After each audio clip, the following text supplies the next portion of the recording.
बिस्मिल्लाहिर्रहमानिर्रहीम। अस्सलाम वालेकुम dear students. I am Noman Akhtar, your physics teacher. Dear students, आज हमने एक और एप्लीकेशन जो है उसको डिस्कस करना है और ये हमारी बर्नौलीज़ प्रिंसिपल की या बर्नौलीज़ इक्वेशन की लास्ट एप्लीकेशन है। और ये एप्लीकेशन जो है ये भी आपसे लॉन्ग क्वेश्चन में पूछी जा सकती है। ये एप्लीकेशन है टॉर्सलीज थ्योरम।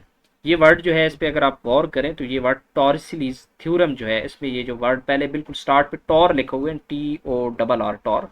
ये बेसिकली प्रेशर का यूनिट टॉर जो है ना उसी से निकला है, टॉर्सलीज थ्योरम। तो टॉर्सलीज थ्योरम जो है इसमें हमने स्टेटमेंट को डिस्कस करना है और इसको आगे डिराइव करना है। तो ये आपसे लॉन्ग क्वेश्चन में पूछा जा सकता है आर्टिकल। ये हमारी लास्ट एप्लीकेशन है बर्नौलीज़ प्रिंसिपल की। तो आइए स्टार्ट करते हैं टॉर्सलीज थ्योरम को। सबसे पहले आप इसकी स्टेटमेंट देखें।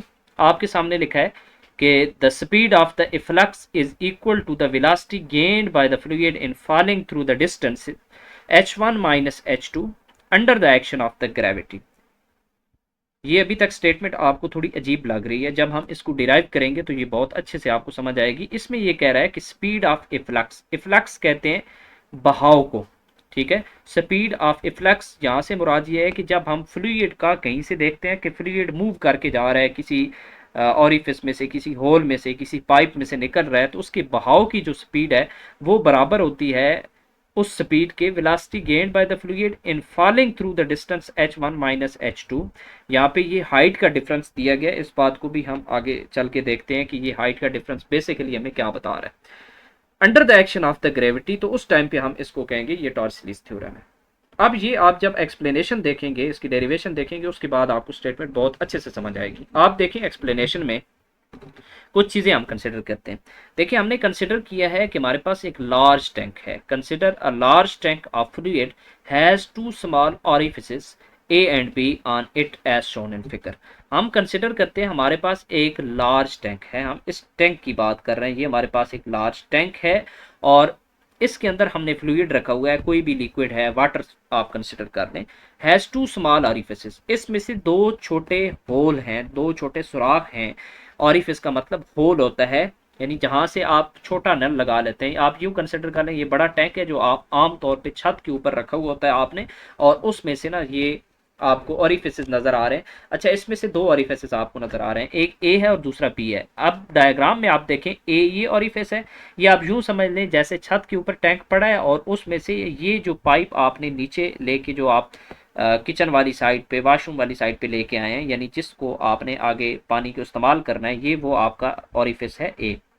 जबकि ऑरिफिस बी जो है ना, ये आप देखिए ये पाइप दोबारा ऊपर टैंक की तरफ फिर जा रहा है। ये आपको वाटर का फ्लो, आमतौर पे ये पाइप हमारे जो है ना इस्तेमाल में नहीं होता, हमने नहीं इसको साथ में कनेक्ट किया होता, बट एक्चुअली ये होता है आपको वाटर का लेवल बताने के लिए, ठीक है, कि आपके टैंक के अंदर वाटर का लेवल कितना है। ये विजिबल होता है ये, तो इसको बजाय इसके कि आप टैंक को बार बार खोल के ढक्कन को और देखते रहें, ये आम तौर पे ये साथ में एक विजिबल पाइप होता है जो बी वाला यहाँ पे ओरिफिस है, जिससे वाटर का ऐसे ऊपर की तरफ जो है ना लेवल कितना है इसको चेक करने के लिए आमतौर पे इस्तेमाल होता है।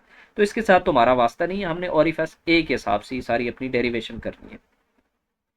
Let us find the speed with which the water flows from the orifice A, यानी ऑरिफिस ए में से यहाँ से हमने देखना है कि कितनी स्पीड के साथ पानी नीचे आ रहा है, वो स्पीड ऑफ रिफ्लेक्स हमारी होगी, ठीक है जी। अब यहाँ पे आपने बात याद रखनी है कि ये जो आपके पास है स्पीड टैंक के, देखें इसकी जो सतह है ना, यहाँ तक अभी तक इसके अंदर वाटर मौजूद है, और आप अगर इस नल को खोल दें, यानी ये जो ओरिफिस ए आपने रखा है, यहाँ से आप नल खोल देते हैं, तो जो स्पीड के साथ वाटर नीचे आएगा, इसमें से बाहर आएगा, वो स्पीड ऑफ इफ्लक्स कहलाएगी, उसको हम V2 कहेंगे। ये बात आपने ध्यान में रखनी है, V2 हमारी स्पीड ऑफ इफ्लक्स है, और ये वो स्पीड है जिसके साथ वाटर जो है वो बह रहा है, वो फ्लो कर रहा है इस नल में से, इस ओरिफिस ए में से बाहर की तरफ आ रहा है। जबकि V1 हमारी स्पीड जो है, यहाँ पे शायद ये विजिबल हो, ये V1 है आपके पास। वाटर की जो ये लेवल है, ये जो इसकी सरफेस है, इससे जैसे ही हम इस नल में से देखेंगे पानी नीचे आ रहा है, तो पानी जब नल में से नीचे आएगा तो ज़ाहिर है इसकी सतह भी आहिस्ता आहिस्ता नीचे की जानिब आएगी। अब इसकी सतह आहिस्ता आहिस्ता जो नीचे की जानिब आ रही होगी, तो उसके नीचे की जानिब आने की जो स्पीड है उसको हम V1 कहेंगे। जबकि ये जो लेवलिंग वाला था, जो आपके पास ओरिफिस बी था, इससे जो हम स्पीड देखते हैं आमतौर पे, ये जो इसकी ज़ाहिर लेवलिंग ऐसे नीचे की जानिब जी भी आ रहा होगा, तो ये V3 होगी। ठीक है जी। तो V1 जो है ये आपके पास इस सरफेस के वाटर की जो स्पीड है उसके नीचे आने की स्पीड को हमने V1 कहा हुआ है, और जो इफ्लक्स है, स्पीड ऑफ इफ्लक्स यानी कि जहाँ से नल से पानी बाहर आ रहा है, इस स्पीड को आपने V2 कहा हुआ है। तो let us find the speed with the which water flows from the orifice A, यानी हमने वो स्पीड फाइंड करनी है जिस स्पीड के साथ पानी जो है वो इस ऑरिफिस ए में से फ्लूइड जो है वो नीचे आ रहा है। तो according to Bernoulli's equation, Bernoulli's equation according अगर आप देखें, दोबारा मैं वही इसकी मैथमेटिकल रिलेशन लिखूंगा जो आपके सामने आम तौर पे आपने लिखा है, sum of pressure, kinetic energy per unit volume and potential energy per unit volume, ये एक एंड के लिए और दूसरे एंड के लिए बराबर होते हैं। तो ये बर्नौलीज इक्वेशन की बेसिक जो आपके पास एक इक्वेशन है वो आपने लिख दी है। अब लिखा है कि since the orifices are so small the flux speed V2 and V3 will be much larger than the speed V1 of the top surface of the water. अगर आप देखें जो आपके पास ये ऑरिफिसेस हैं A और B, ये बहुत ज़्यादा छोटी हैं, जबकि इनमें से पानी के बाहर आने की जो स्पीड है ना V2 या ये जो V3 है, ये बहुत ज़्यादा है एज कम्पेयर टू V1। यानी आमतौर पे क्या होता है, आप एक नल को खोल देते हैं, आप उस नल में से आप देखते हैं बड़ी स्पीड के साथ एक स्ट्रीम की सूरत में, एक धार की सूरत में पानी नीचे की जानिब आ रहा होता है। जबकि अगर आप ऊपर चले जाएं छत पे और आप देखें कि टैंक जो है उसका एरिया ऑफ क्रॉस सेक्शन बहुत ज़्यादा है, तो उसमें से स्पीड जो है फ्लूइड की नीचे आने की जो स्पीड है वो बहुत ही कम होगी एज कम्पेयर टू V2। तो इसलिए यहाँ पे लिखा है कि since orifices are so small the flux speed V2 and V3 will be much larger than the speed V1 of the top surface of the water.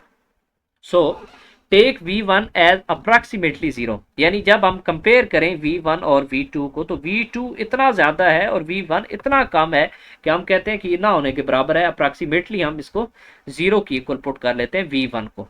ठीक है। अगर V1 जीरो रखें तो बर्नौलीज इक्वेशन क्या हो जाएगी, देखिए V1 यहाँ पे आपने जीरो रखना है, तो रो 1/2 रो V1 स्क्वायर वाला जो फैक्टर है, सेकंड जो टर्म है, ये सारी टर्म जीरो हो जाएगी।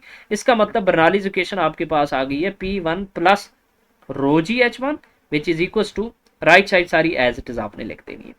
ठीक है जी।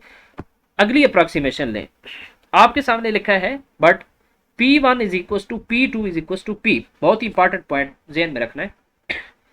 आपके पास जो प्रेशर है, एटमॉस्फेरिक प्रेशर, वो चाहे हम टॉप वाले एंड की बात करें या ऑरिफिस में से ऐसे नीचे की जानिब यहाँ पे जो प्रेशर होगा इसकी बात करें, ये एटमॉस्फेरिक प्रेशर सेम होता है।